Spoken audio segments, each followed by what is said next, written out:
నమస్కారం. Chandu RK news కి స్వాగతం. హెడ్లైన్ చూద్దాం. తొలి దశ సార్వత్రిక ఎన్నికలకు 62.37% పోలింగ్. 19వ రోజుకు చేరుకున్న జగన్ మేమంతా సిద్ధం బస్సు యాత్ర.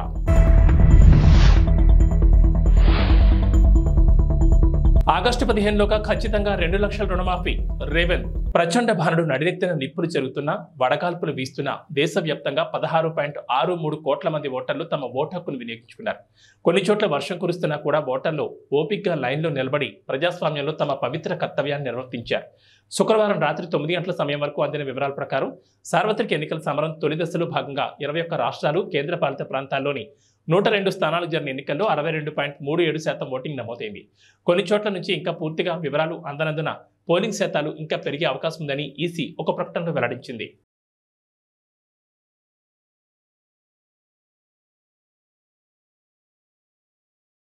వైసీపీ ఆధ్వర్యంలో చేపట్టిన మేమంతా సిద్ధం బస్సు యాత్ర ఇవాటికి 19వ రోజుకు చేరుకుంది. యాత్రలో భాగంగా సీఎం జగన్ ఇవాళ ఉదయం 9 గంటలకు గుడిచెర్ల నుంచి బస్సు యాత్రను కొనసాగిస్తున్నారు.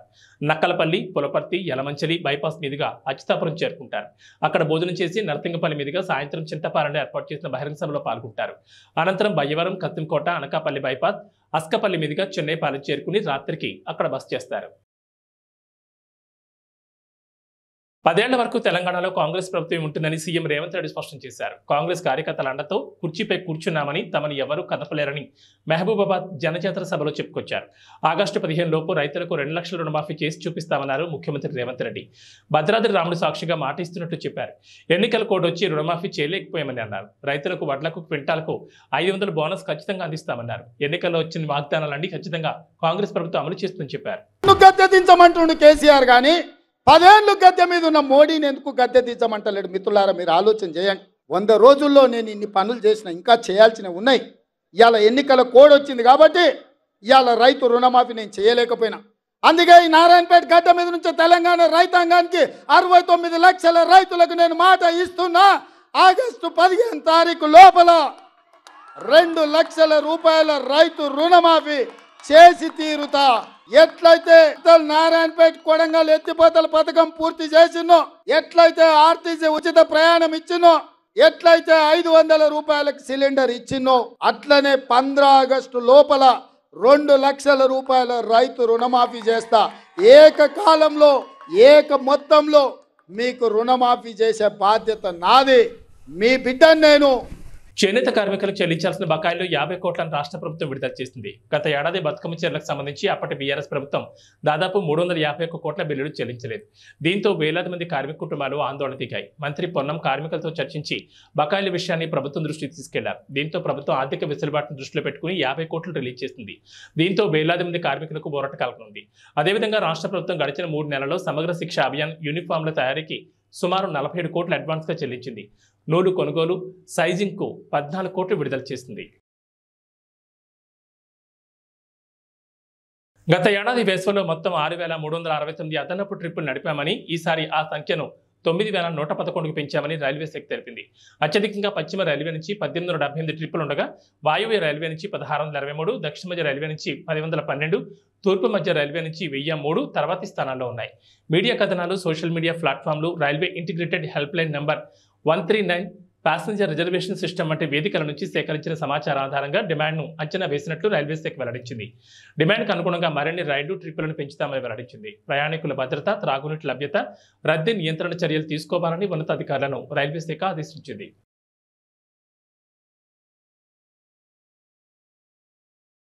ఐపీఎల్ 2024లో భాగంగా లక్నో వేదికగా జరిగిన మ్యాచ్లో చెన్నై సూపర్ కింగ్స్ పై లక్నో సూపర్ జైంట్స్ 8 వికెట్ల తేడాతో విజయం సాధించింది. చెన్నై విధించిన 177 పరుగుల లక్ష్యాన్ని కేవలం 2 వికెట్లు కోల్పోయి 19 ఓవర్లలో ఛేదించింది. వరుస బాటంలకు ఫుల్ స్టాప్ పెట్టడమే కాకుండా చెన్నై వరుస విజయాలను అడ్డుకుంది. కేఎల్ రాహుల్ కెప్టెన్సీతోనూ బ్యాటింగ్తోనూ ఆకట్టుకున్నాడు. భారీ లక్ష్యాన్ని ఛేదించే క్రమంలో లక్నో ఓపెనర్లు కేఎల్ రాహుల్, క్వింటన్ డికాక్ ఆదరించే దూకుడుగా ఆడారు.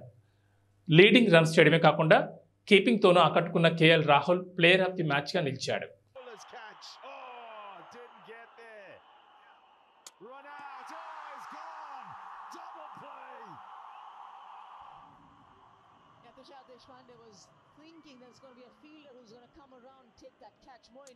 ఏపీ తెలంగాణ రెండు తెలుగు రాష్ట్రాల్లో వేసవి ప్రభావం బాగానే కనబడుతోంది. పగటి వేళ ఎండల తీవ్రత గంట గంటకు అధికమవుతోంది.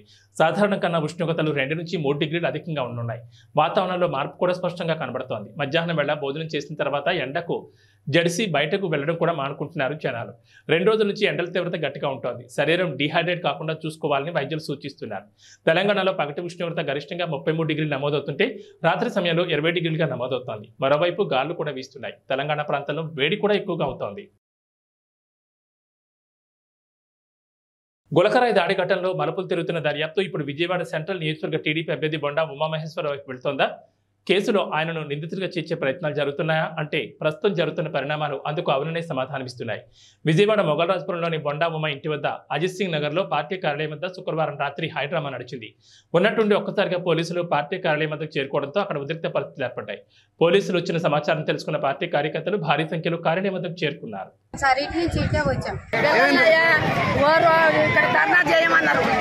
ఇక్కడ జగనొత్తున్నాడు చెప్పి రండమ్మా అంటే మట్టి 200 ఇస్తున్నట్టు 10 కేళ్ళు వచ్చారు. అప్పుడే వచ్చారు 10 కేళ్ళు వచ్చి అయ్యా 200 కోరుకొని గడ్డ కాళ్ళు పట్టుకుంటున్నా మనం తెచ్చుకొని నేను ఇక్కడే నిలబెట్టుకున్నా. వాళ్ళే రమ్మన్నారా? మీరు 200 ఇస్తారని? 200 ఇస్తున్నాను. వాళ్ళే రమ్మన్నారు. మా పేర్లు కూడా రాసిండ్రు. పొద్దున్నేస్తే పనికి వెళ్తాడు. వాళ్ళే ధర్నాకు రమ్మన్నారు. వాళ్ళే రమ్మన్నారు. వస్తా నిలబడి 200 ఇస్తున్నాను. ఆయన వచ్చింది ఆగుండి ఆయన వచ్చినాక వెళ్ళిపోయారు. ఎక్కడైనా సరే పిల్లగాడు ఎవరు జోలికి వెళ్ళడు, ఒక చుట్టుకి వెళ్ళడు.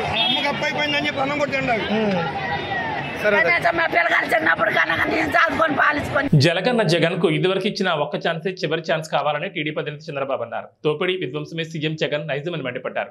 అధికారం కట్టబడితే వ్యవస్థను నాశనం చేస్తాడన్నారు. గత 5 ఏళ్లలో 5 లక్షల కోట్లు దోచుకున్నాడని, దోపిడీ సొమ్మంతా విదేశీ బ్యాంకుల్లో దాచుకున్నాడని ఆరోపించారు. ప్రజాగళ యాత్రలో భాగంగా శుక్రవారం కర్నూలు జిల్లా ఆలూరు, అనంతపురం జిల్లా రాయదుర్గం నియోజకవర్గ పరిధిలో కనేకల్లులో జరిగిన భారీ బహిరంగ సభలో ఆయన ప్రసంగించారు. జగన్ రెడ్డి శవరాజకీయాలు చేస్తూ లాభపడాలని చూస్తున్నాడన్నారు. గత ఎన్నికల్లో కోడికత్తి డ్రామా ఆడాడు, ఇప్పుడేమో గులకరాయి డ్రామా ఆడుతున్నాడన్నారు. జెండాలు కొన్ని దించాలి, అందరూ కూడా జెండాలన్నీ దించాలి, అన్ని పార్టీల జెండాలు దించాలి, వెనకనోళ్ళు కనపడాలి, మళ్ళీ ఎగరేద్దాం. అందరూ కూడా జెండాలు కిందికి దించాలి. ఎంఆర్పీఎస్, తెలుగుదేశం, బీజేపీ, జనసేన అన్ని జెండాలు దించాలి. ప్లీజ్ జెండాలు దించమా. మీరు కూడా తమిళలో ప్లే కార్డు కూడా జనసేన పవన్ కళ్యాణ్ ప్లే కార్డు కూడా దించండి, మళ్ళీ ఎగరేద్దాం. నాకు అనంతపురం కొత్త కాదు, రాయదుర్గం అంతకంటే కొత్త కాదు. ఈరోజు నేను వచ్చింది ఎన్నికల్లో మీ అందరిలో ఒక చైతన్యం తేవాలని. 5 సంవత్సరాలు ఒక సైకో పరిపాలనలో ఏమి నష్టపోయామో చెప్పడానికి ఇక్కడికి వచ్చాను. ప్రజా చైతన్యం కోసం ఇక్కడికి వచ్చాను. నేను ఎక్కడికి పోయినా నా జీవితంలో ఎప్పుడూ చూడని స్పందన చూస్తున్నాను. ఇది రాష్ట్రానికి శుభ సూచకం. తమ్ముళ్ళు, ఈరోజు నేను ఆలూరుకు వచ్చాను.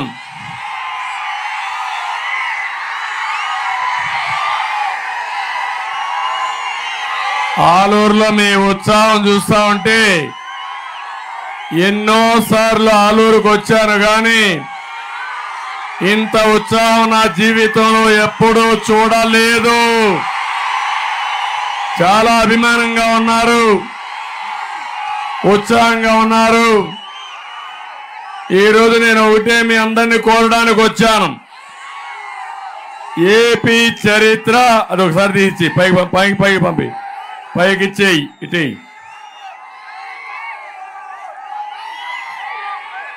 ఇప్పుడే మా తమ్ముడు ఎండిపోయిన వరి పంట తీసుకొచ్చి ఈ ప్రభుత్వం వల్ల, నీళ్లు లేని దాని వల్ల, కరెంటు లేని దాని వల్ల నా పంట పూర్తిగా పోయింది, దిక్కులేని వాడైపోయాను ఒక రైతు బాధపడే సంఘటన. నేను ఈ విషయం కూడా మాట్లాడతాను. నగర్లో వైసీపీ అభ్యర్థి ఆర్కే రోజా నామినేషన్ దాఖలు చేశారు. అంతకుముందు నగర్లో పుదుపేట వినాయక స్వామి ఆలయంలో ఆర్కే రోజా దంపతులు ప్రత్యేక పూజలు నిర్వహించారు. అక్కడే నామినేషన్ పత్రాలపై సంతకాలు చేశారు. అనంతరం అక్కడి నుంచి నగరి ఆర్డీఓ కార్యాలయం వరకు భారీ ప్రదర్శనగా వచ్చారు. నగరి క్లాక్ టవర్ వద్ద మంత్రి రోజాకు వైసీపీ శ్రేణులు ఘన స్వాగతం పలికారు. తన కష్టాన్ని గుర్తించిన జగనన్న తనను చెల్లెలుగా భావించి అండగా నిలిచారని మంత్రి రోజా అన్నారు. తన సేవల గుర్తుగా మంత్రి పదవి ఇచ్చారన్నారు. మూడోసారి తనకు టికెట్ రాదని కొందరు ప్రచారం చేశారని, అయితే జగన్ అండతో తాను 7 నామినేషన్ ఇస్తున్నట్లు చెప్పారు. 2000 కోట్లకు పైగా సంక్షేమ అభివృద్ధి పనులను నగర నియోజకవర్గంలో చేపట్టినట్లు వివరించారు. ఈసారి తప్పకుండా హ్యాట్రిక్ విజయం సాధించి జగనన్నకు గిఫ్ట్గా ఇస్తానని ధీమా వ్యక్తం చేశారు.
పెదకూరపాడు నియోజకవర్గంలో అభివృద్ధి చేశారంటేనే నన్ను నమ్మి ఓటు వేయండి అని ఎమ్మెల్యే నంబర్ శంకర్రావు అన్నారు. అమరావతి మండల కేంద్రంలో ప్రచారం నిర్వహించారు. ఈ సందర్భంగా మాట్లాడుతూ 2019లో ఒక ఛాన్స్ ఇచ్చారు, 2024లో మరో ఛాన్స్ ఇస్తే రాష్ట్రం మన నియోజకవర్గంలో మరింత అభివృద్ధి చెందుతుందని శంకర్రావు అన్నారు. ఫ్యాన్ గుర్తుపై ఓటు వేసి వైసీపీని గెలిపించాలని పెదకూరపాడు నియోజకవర్గ ప్రజలకు, నాయకులకు, అభిమానులకు పేరు పేరున అభ్యర్థించారు. కిలోమీటర్లు మనకోడి 7 సీపోర్ట్లు తయారు చేస్తున్నాడు. అవి కనుకొస్తే మనకి ఇన్కమ్ రావడానికి ఎక్కువ అవకాశం ఉంది. ఆయన చేసే పనులు చాలా మంచి పనులు. రాబోయే రోజుల్లో మంచి ఇన్కమ్ వస్తుంది ఆంధ్రప్రదేశ్ కి. మరి ఐటీ రావాలంటే ఇక్కడ వాతావరణం క్లైమేట్ మనకి బాగా లేనప్పుడు ఇక్కడ రాదు, ఐటీ రాదు. అన్ని చోట్లకి ఐటీ రాదు. చంద్రబాబు చెప్పేది నేనే ఐటీని సృష్టించారని చెప్తున్నాడు. మరి ఇక్కడ ఎందుకు పెట్టలేకపోయాడు? 14 సంవత్సరాలు సీఎం గా ఉన్నాడు. వైజాగ్ లో ఎందుకు పెట్టలేదు? విజయవాడలో ఎందుకు పెట్టలేదు? తిరుపతిలో ఎందుకు పెట్టలేదు? హైదరాబాద్ అనేది ఆయన చెప్పే మాటలు ఇవన్నీ నేనే సృష్టించాను. హైదరాబాద్ నేచురల్ గా గ్రోత్ అది. ఐటీ అనేది అక్కడ కుదిరింది, వచ్చేసింది అంతే. అన్ని రాష్ట్రాలు వచ్చారు, అక్కడ కుదిరింది. బెంగళూరు కుదిరింది, మద్రాసు కుదిరింది, పూణే కుదిరింది. మిగతా రాష్ట్రాలు కుదరలేదే. బాంబే కుదరలేదే, కలకత్తా కుదరలేదే, ఢిల్లీ కుదరలేదే. ఈయన చెప్పేవన్నీ గ్రాఫిక్స్, ఈయన చెప్పేదంతా అబద్ధాలు. మన ఆంధ్రప్రదేశ్ లో ఐటీ రావాలంటే ఏదైనా కొద్ది గొప్ప వస్తే వైజాగ్ తప్పితే ఎక్కడికి రాదని. అక్కడ మనకి అన్ని భాషలు వచ్చిన వాళ్ళు అక్కడ ఎంతో కొంత ఉన్నారు కాబట్టి అక్కడ డెవలప్ అవడానికి అవకాశం ఉంది. ఈ చంద్రబాబు చెప్పేది గ్రాఫిక్స్ మాత్రం దయచేసి మీరు నమ్మొద్దు. మీరు నమ్మితే మునిగిపోవడం తప్పితే ఆయన చెప్పే మాటలు ఒక్కటి కూడా నిజం లేదు. మరి మనకి ఇన్కమ్ రావాల్సిన సోర్స్ ఉన్నాయి, చాలా ఉన్నాయి. మనకి సీ పోర్ట్ ఉంది, 800-900 కిలోమీటర్లు ఉంది. అక్కడ పోర్టులు పెడుతున్నాడు. అక్కడ పోర్టు పెడితే మరి ఎక్స్పోర్ట్ ఇంపోర్ట్. జగన్ను మరోసారి ముఖ్యమంత్రిగా చేయాలని ఎన్నికల ప్రచారంలో భాగంగా వైసీపీ బద్వేల్ అదనపు సమన్వయకర్త నల్లేరు విశ్వనాథరెడ్డి అన్నారు. కడప జిల్లా కలసపాడు మండలంలోని పలు గ్రామాల్లో వైసీపీ బద్వేల్ అదనపు సమన్వయకర్త నల్లేరు విశ్వనాథరెడ్డి జరగబోయే ఎన్నికల్లో భాగంగా ఇంటింటి ప్రచారం నిర్వహించారు. ముందుగా ఆ గ్రామాల ప్రజలు ఆయనకు పూలమాలలు వేసి ఘనంగా స్వాగతం పలికారు. అనంతరం మాట్లాడుతూ రాష్ట్రంలోని గ్రామాలు సైతం ప్రజలకు సంక్షేమ ఫలాలు అందాలన్నా, అభివృద్ధి చెందాలన్నా మరోసారి జగనన్నను ముఖ్యమంత్రిగా చేయాలని కోరారు. సంక్షేమ లక్ష్యంగా పనిచేస్తూ అహర్నిశలు ప్రజల అభివృద్ధి కోసం పాటుపడే జగనన్నను మరోసారి ముఖ్యమంత్రిగా గెలిపించాలని ఆయన కోరారు. ఫ్యాన్ గుర్తుపై ఓట్లు వేసి ఎమ్మెల్యే అభ్యర్థి దాసరి సుధాని మరియు కడప ఎంపీ అభ్యర్థి వైఎస్ అవినాష్ రెడ్డిని అత్యధిక మెజార్టీతో గెలిపించాలన్నారు.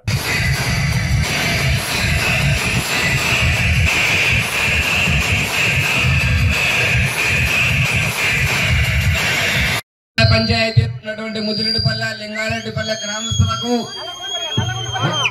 నల్లగొండపల్లె గ్రామస్తులకు, వైఎస్ఆర్ కాంగ్రెస్ పార్టీ కార్యకర్తలకు, పెద్దలకు, అభిమానులకు, అక్క చెల్లెమ్మలకు, అవ్వతాతలకు, ప్రింట్ మీడియా మరియు ఎలక్ట్రానిక్ మీడియా ప్రతినిధులకు అందరికీ నమస్కారాలు.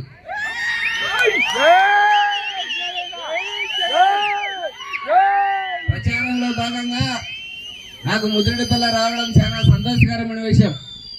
ఎందుకంటే ముదిరెడ్డిపల్లెతో గత నాకు 30 సంవత్సరాల నుంచి వ్యాపార రీత్యా కానీ, స్నేహితపరంగా కానీ, రాజకీయ కానీ అవినావ సంబంధం ఉంది. అందుకు నేను ధన్యవాదాలు తెలుపుకుంటూ సంతోషపడుతున్నాను.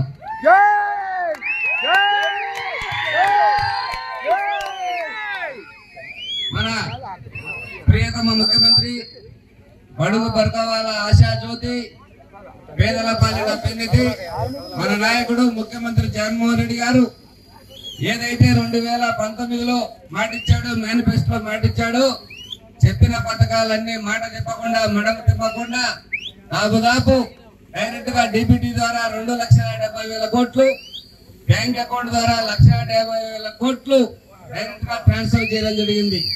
ఆ రోజు ఏం చెప్పాడంటే ప్రచారంలో భాగంగా కులాలు చూడం, మతాలు చూడం, పార్టీలు చూడం, వర్గాలు చూడం అని చెప్పి ప్రతి ఒక్కరికి పథకాలు ఇచ్చినటువంటి మన జగన్మోహన్ రెడ్డి. ఏమైనా నా వల్ల నీకు లబ్ధి చేరుకుంటే నాకు ఓటేయండి అని చెప్పిన ఏకైక దమ్మున్న వ్యక్తి జగన్మోహన్ రెడ్డి. భారతదేశంలో కూడా ఏ ఒక్క ముఖ్యమంత్రి, ఏ ఒక్క నాయకుడు కానీ నా వల్ల లబ్ధి పొందుంటే ఓటేయండి అని చెప్పిన వారు ఎవరు లేరు. చెప్పినాడు ఏకైక ముఖ్యమంత్రి మన జగన్మోహన్ రెడ్డి. మన అభివృద్ధి పరంగా చూస్తే మన బద్వేల్ తాలూకాకు 2019 నుంచి 2 సంవత్సరాలు కరోనా అందరూ ప్రపంచం 450 కోట్ల చిలుకలు లబ్ధి చేరింది. డైరెక్ట్ గా అయితేనేమి, ఇండైరెక్ట్ గా అభివృద్ధి పరంగా అయితేనేమి. అందులో భాగంగా కలసపాడుకు 160, కలసపాడు మండలానికి 168 కోట్లు డైరెక్ట్ గా మనకు డబ్బులు ఇవ్వడం జరిగింది. అదేవిధంగా బ్యాంక్ ట్రాన్స్ఫర్ ద్వారా 43 కోట్ల డబ్బులు ఇవ్వడం జరిగింది. నేనేం చెప్తున్నానంటే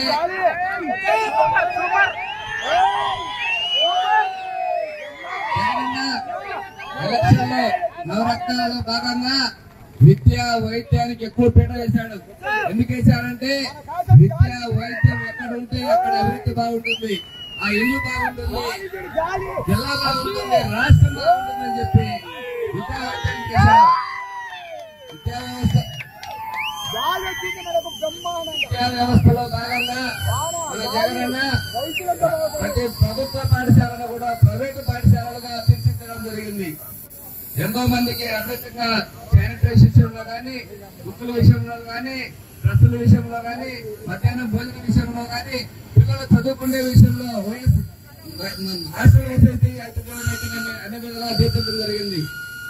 ప్రపంచ స్థాయిలో విద్యా వ్యవస్థలో పోటీ పడాలని చెప్పి ప్రతి స్కూల్లో ఇంగ్లీష్ మీడియం పెట్టడం జరిగింది. అంతేకాకుండా Eiffel, TOEFL, IB, CBSE syllabus కూడా పెట్టడం జరిగింది. తర్వాత ఇంకొక పోతే ఆరోగ్యపరంగా ఎత్తుకుంటే ఇంతకుముందు మనకు ఆరోగ్యశ్రీ కేవలం 10 లక్షల రూపాయలు. ఇప్పుడు తెలంగాణ వచ్చిన తర్వాత 25 లక్షల రూపాయలు ఖర్చు చేయడం జరిగింది. ఇకపోతే ప్రతి హెల్త్ రాష్ట్ర వ్యాప్తంగా 10,000 హెల్త్ క్లినిక్ పెట్టి ప్రతి ఇంటికి ఒక ఫ్యామిలీ డాక్టర్ కూడా ఏర్పాటు చేయడం జరిగింది. అంతేకాకుండా తెలంగాణ ముఖ్యమంత్రి అయిన తర్వాత ఏకంగా 17 మెడికల్ కాలేజీలు పెట్టి 100,000 మంది డాక్టర్లను ప్రకటించడం జరిగింది. మన బద్వేల్లో డయాలసిస్ సెంటర్ ఇన్ని రోజులు మనం ఎక్కడైనా కిడ్నీతో చుట్టూ డయాలసిస్ కోసం హైదరాబాద్, ఢిల్లీలో పరిస్థితి. ఈ రోజు బద్వేల్లో కూడా డయాలసిస్ ఏర్పాటు చేయడం జరిగింది. ప్రభుత్వ విప్ ఎమ్మెల్యే గ్రంథి శ్రీనివాస్ భీమవరం నియోజకవర్గానికి వైసీపీ ఎమ్మెల్యే అభ్యర్థిగా నామినేషన్ దాఖలు చేశారు. అయితే ఎమ్మెల్యే గ్రంథి శ్రీనివాస్ నామినేషన్ దాఖలు చేస్తున్నారనే సమాచారం ప్రజలకు తెలియడంతో ఎవరికి వారు వేలాదిగా తరలివచ్చారు. వారి రాకతో భీమవరం జనసంద్రంగా మారింది. ఒక విధంగా చెప్పాలంటే ముఖ్యమంత్రి జగన్మోహన్ రెడ్డి ప్రజా సంకల్ప యాత్రలో పాదయాత్ర చేసినప్పుడు జనాదరణ ఎలా ఉందో నేడు ఎమ్మెల్యే గ్రంథి శ్రీనివాస్ కు ప్రజాదరణ అలా ఉందని చెప్పొచ్చు. పట్టణంలో మెయిన్ రోడ్డుతో పాటుగా ఏ రోడ్డు చూసినా ఆయన అభిమానులు ఎదురేగి మరీ ఆయనకు మద్దతు పలికారు. నామినేషన్ దాఖలు సందర్భంగా ఎమ్మెల్యే గ్రంథి శ్రీనివాస్ ఉదయమే భీమవరం ఎలవేల్పు మావుళ్ళ అమ్మవారిని దర్శించుకుని ప్రత్యేక పూజలు నిర్వహించారు. ముందుగా ఆలయ పరిధిలోని వినాయకుడికి పూజలు నిర్వహించారు. అనంతరం పద్మావతి వెంకటేశ్వర స్వామిని దర్శించుకున్నారు. తనకు మద్దతు పలకడానికి ఇంటికి వచ్చిన వేలాది మంది అభిమానులతో ఆయన కరచాలనం చేశారు. పాదయాత్ర చేసుకుంటూ ఆర్డీఓ కార్యాలయానికి చేరుకుని ఎన్నికల అధికారి ఆర్డీఓ శ్రీనివాస్ రాజులకు నామినేషన్ పత్రాన్ని అందించారు.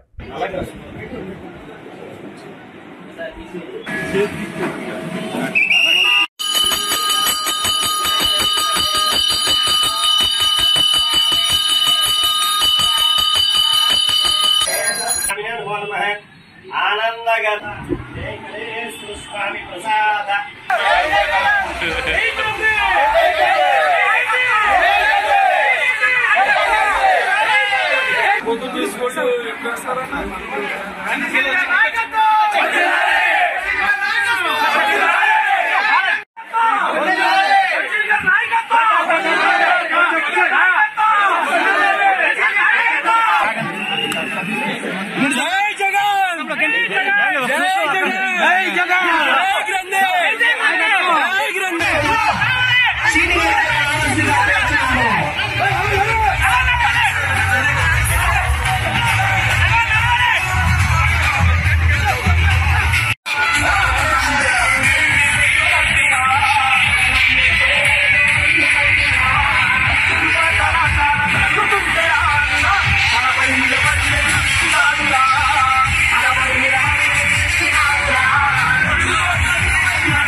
బాగా జరిగింది. ఫ్యాన్ ఎక్కితే అవదు.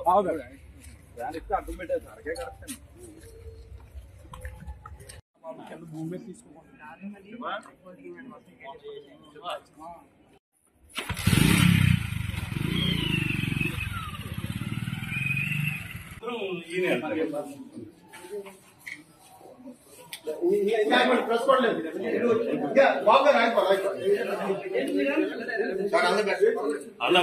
భీమవరం నియోజకవర్గ వైఎస్ఆర్ కాంగ్రెస్ పార్టీ అభ్యర్థిగా నామినేషన్ దాఖలు చేయడం జరిగింది.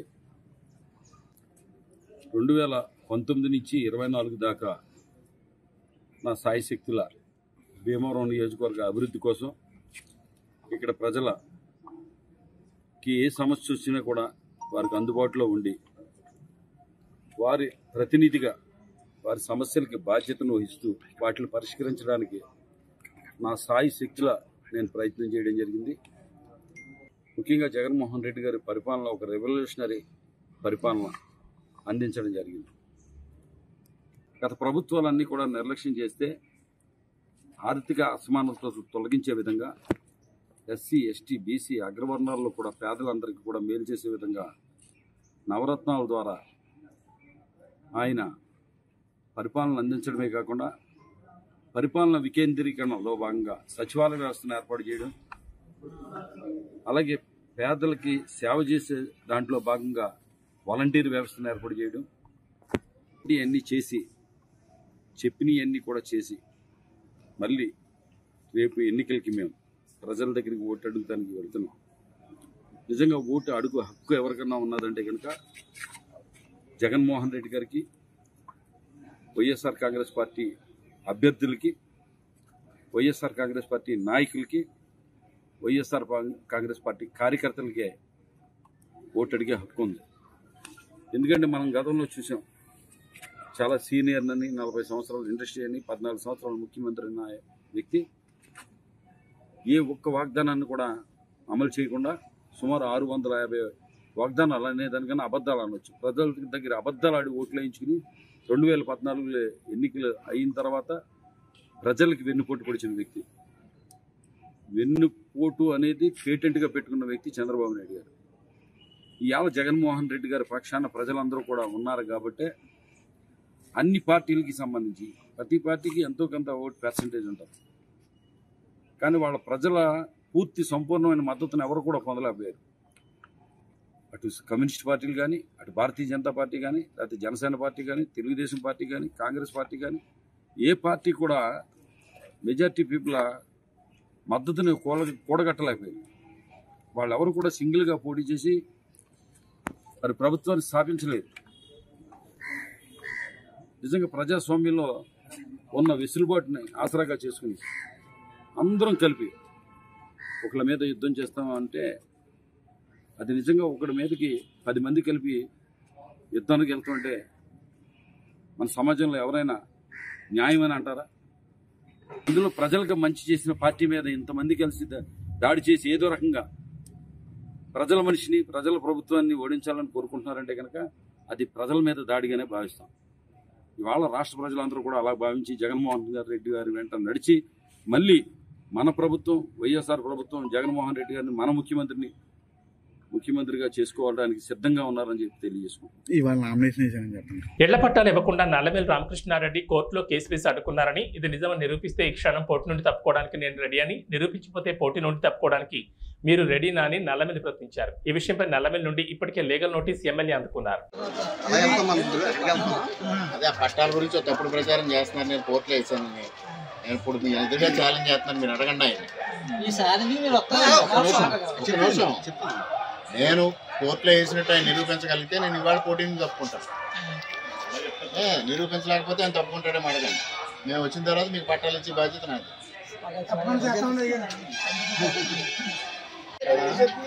ఇవన్నీ డ్రామా చేసి పట్టాలు ఇస్తారని చెప్పడం, ఇవ్వలేరు, దానికి నాగేశ్వర గారు కోర్టుకు వెళ్ళారని చెప్పడం,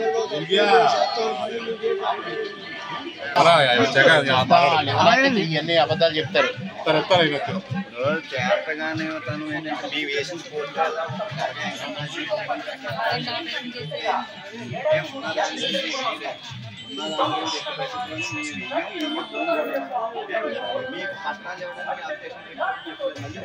హోంమంత్రి తానేటి వనిత నామినేషన్ కార్యక్రమానికి వెళ్లి వస్తుండగా రోడ్డు ప్రమాదం జరిగింది. తూర్పుగోదావరి జిల్లా నల్లజర్ల మండలం వీరపల్లి టోల్ ప్లాజా సమీపంలో డివైడర్ను ద్విచక్ర వాహనం ఢీకొట్టింది. దీనిలో ముగ్గురికి తీవ్ర గాయాలయ్యాయి. వెంటనే సామాజిక ఆరోగ్య కేంద్రానికి పోలీసులు తరలించారు. ఇద్దరి పరిస్థితి విషమంగా ఉండడంతో రాజమండ్రి ప్రభుత్వ ఆసుపత్రికి తరలించారు.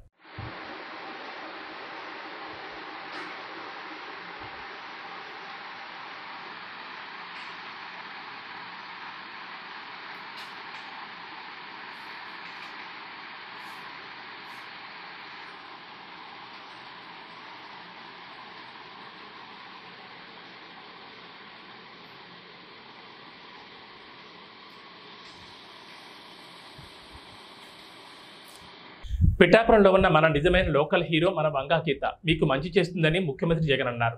Local hero versus cinema hero ఎన్నికల్లో మీ ఓటు లోకల్ హీరోకే వేయాలని సీఎం జగన్ అన్నారు. పిఠాపురంలో ఉన్న ప్రతి ఒక్కరూ ఆలోచన చేయమని కోరుతా ఉన్నాను. లోకల్ హీరో కావాలనా లేకపోతే సినిమా హీరో కావాలనా అని ఆలోచన చేసుకోమని కోరుతా ఉన్నా. అక్కకు ఓటేస్తే ఎప్పుడు మీతోనే ఉంటుంది, మీకు మంచి చేస్తుంది. నేను కూడా దగ్గరుండి మంచి చేయిస్తాను అక్కతో. కానీ సినిమా హీరోకు మాత్రం ఓటు వేస్తే ఓటు వేయించుకున్నంత సమయంలో మాత్రమే ఇక్కడ ఉంటాడు. జ్వరం వచ్చినా కూడా తాను మళ్ళీ హైదరాబాద్కి వెళ్ళిపోతాడు. గుర్తుపెట్టుకోని మీ అందరితో కూడా కోరుతా ఉన్నాను. అక్కపై మీ చల్లని దీవెనలు ఆశీస్సులు ఉంచవలసిందిగా సవినయంగా కోరుతా ఉన్నా. ఏబీ బులెటిన్ విశేషాలు. నమస్కారం.